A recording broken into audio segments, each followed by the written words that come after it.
Imagine you're standing in the middle of a desert. The sun is blazing. The sand stretches endlessly in every direction. And right in front of you stands a structure so massive, so perfectly built, that even today's engineers scratch their heads trying to figure out how it was made. No cranes, no bulldozers, no computers, no GPS, not even a wheel. Yet somehow, 4,500 years ago, ancient Egyptians built one of the most remarkable structures in human history. A structure that weighs 6 million tons. That stood as the tallest building on Earth for over 4,000 years. That has survived earthquakes, storms, and the test of time itself. The Great Pyramid of Giza. And the question that has haunted historians, archaeologists, and scientists for centuries is simply this: how? Today we're going deep into one of history's greatest unsolved mysteries. We'll separate the facts from the conspiracy theories, explore the most credible scientific explanations, and reveal the parts that even modern science still cannot fully explain. Because trust me, the truth is far more fascinating than any theory about aliens or lost civilizations. Let's get into it. First, let's understand what we're actually looking at. The Great Pyramid of Giza was built around 2560 BC by Pharaoh Khufu. Now, we don't know much about Khufu himself. He was the second monarch of the 4th dynasty of ancient Egypt, and historians still debate how long he ruled. Some say 23 years, others say 34, and some claim over 60 years. What we do know is that he commissioned the most ambitious construction project in human history. The pyramid stands at 147 meters tall. It contains over 2 million stone blocks. Each block weighs anywhere between 2.5 to 80 tons, and the entire structure weighs approximately 6 million tons. To put that in perspective, the Burj Khalifa, the tallest building in the world today, weighs only 500,000 tons. The Great Pyramid is 12 times heavier, and it wasn't built alone. On the same site at Giza, you'll find 3 major pyramids. The largest is the Pyramid of Khufu. Next to it is the Pyramid of Khafra, built by Khufu's son. And the third, smaller one, is the Pyramid of Menkaure, built by Khafre's son. Alongside, these are the Great Sphinx, burial tombs, and smaller pyramids. In total, Egypt is believed to have around 118 pyramids of varying sizes. Now, before we get to the how, let's answer the why. Ancient Egyptians had a deep, powerful belief in the afterlife. They believed that death wasn't the end. That after death, the soul travels to the underworld, where it is judged by the gods.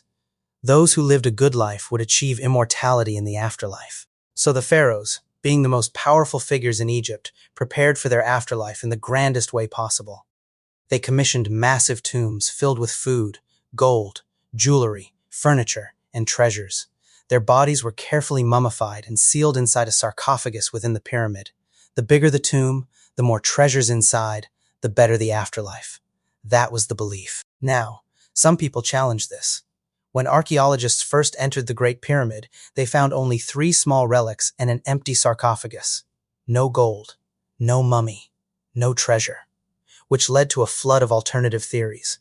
One popular theory claims the pyramid was actually a power plant that generated electricity. Believers point to ancient Egyptian artwork found on temple walls that they claim depicts light bulbs. But historians are clear. This artwork depicts Egyptian mythological stories, not technology. Another theory, famously proposed by American politician Ben Carson, claimed the pyramids were built to store grain. He even suggested they were built by a biblical figure. Historians universally disagree with this. The scientific consensus is clear. The pyramids were tombs. The treasure was almost certainly looted long before modern archaeologists arrived. Here's a misconception that Hollywood has been spreading for decades. Movies love showing thousands of miserable slaves being whipped and forced to drag massive stones under the scorching Egyptian sun. It's dramatic, it's cinematic, and it's almost certainly wrong. This idea actually came from a Greek historian named Herodotus in the 5th century BC. But modern archaeology tells a very different story. The people who built the pyramids were highly skilled, well-fed, and well-treated laborers. Archaeological discoveries near Giza revealed worker villages with proper housing, medical facilities, and evidence of a surprisingly good diet. These workers ate beef, fish, and poultry regularly, better than the average Egyptian citizen of the time. Around 20,000 to 30,000 workers were involved in the construction. They worked in organized teams, rotating throughout the year. Farmers who weren't busy with their fields would join the workforce during off-seasons. It was in many ways a national effort. Citizens united behind their pharaoh's vision. These weren't slaves. These were craftsmen, engineers, and laborers who were proud of what they were building. Now here's where it gets truly fascinating and mysterious. The stones used to build the pyramids weighed between 2.5 and 80 tons each. Most were quarried nearby, but some granite stones were brought from Aswan, over 800 kilometers away. So how did they move them?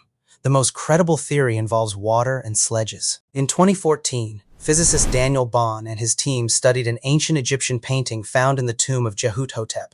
The painting shows 170 men pulling a massive statue on a sledge, and right at the front, a man is pouring water onto the sand.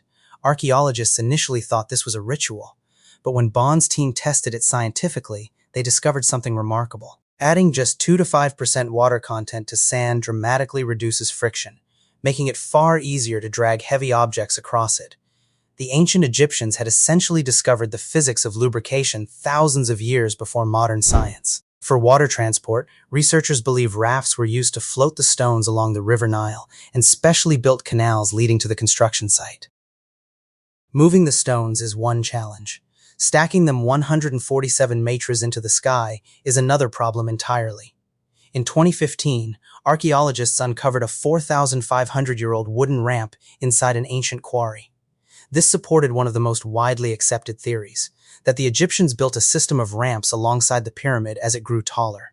But here's the problem with a straight ramp. To keep the angle manageable, the ramp would need to be over a mile long. That's an enormous amount of material just for the ramp itself. A more refined theory, proposed by physicist Joseph West, suggests the ramps were built in sections with a system of wooden pillars on the sides.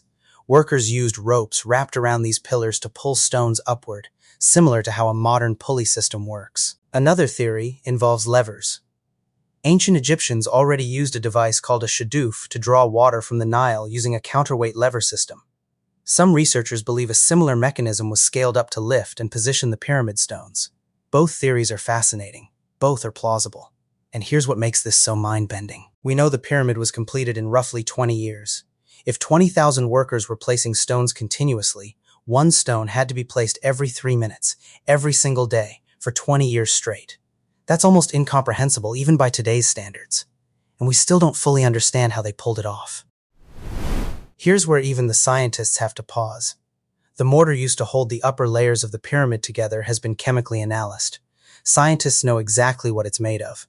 But despite all of modern chemistry and technology, nobody has been able to recreate it. The exact formula remains unknown. Then there's the alignment. The 4 sides of the Great Pyramid face almost perfectly north, south, east, and west. The margin of error is just 1/15 of a single degree. Without GPS, without a compass, without any modern technology. How? The most accepted theory is that they use the autumn equinox, the day when the Earth's tilt causes day and night to be exactly equal, to track the precise direction of shadows and align the structure accordingly. Others point to the stars. In 1989, author Robert Bauval proposed the famous Orion correlation theory, that the 3 Giza pyramids were deliberately aligned to mirror the 3 stars of Orion's belt. It's a compelling idea. But when astronomers tested it in 1999, accounting for how star positions have shifted over thousands of years, the alignment didn't hold up precisely. Still, the level of astronomical knowledge ancient Egyptians possessed was remarkable. They tracked stars to plan agricultural seasons. They understood the sky in ways that continue to impress modern researchers. So here's where we stand. We know the pyramids were tombs built for pharaohs who believed in a magnificent afterlife. We know they were built by skilled, well-treated workers, not slaves. We have strong theories about how the stones were cut, moved, and stacked. And we know the ancient Egyptians were far more scientifically advanced than we often give them credit for. But we still can't fully explain the speed of construction. We still can't recreate their mortar. And we still don't know exactly how they achieved such perfect alignment without modern tools. Some people look at these gaps and immediately jump to aliens, lost civilizations, or supernatural explanations. But that's the easy way out. The real answer is both simpler and more humbling. We underestimate what humans are capable of. These were real people, brilliant, determined, and united behind something larger than themselves. And what they built has outlasted every empire, every war, and every civilization that came after them. 4,500 years later, it still stands. And maybe that's the greatest mystery of all. If you found this fascinating, make sure to subscribe and leave a like. Our next video goes even deeper into ancient mysteries you won't believe are real. Stay tuned.